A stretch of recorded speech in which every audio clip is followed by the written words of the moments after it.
Þetta er verkefni 6 í Excel, 06 trim. Þetta er síða 1. Ég ætla að setja formúlu hér í B2. Ég ætla að nota trim-fallið, en það fjarlægir öll bil úr textastreng fyrir utan stök bil milli orða. Svo sjáum þá eru bil hérna fyrir framan, hérna á milli og svo framvegis.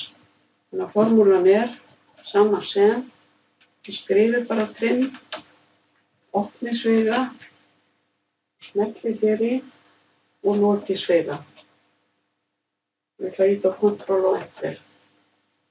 Þá kemur þetta svona. Ég afrita niður. Nú er öll bilin farin nema bil milli fornafns og eftirnafns.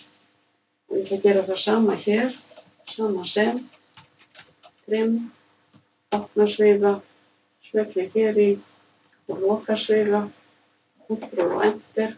Þá er ég áfram í hólfinu, þarf ekki að fara í það aftur og afrita niður. Og það er sama hér, notið sama fall, trim, opni sviga og smelli hér í og svo framvegis. Og ég ætla að vista.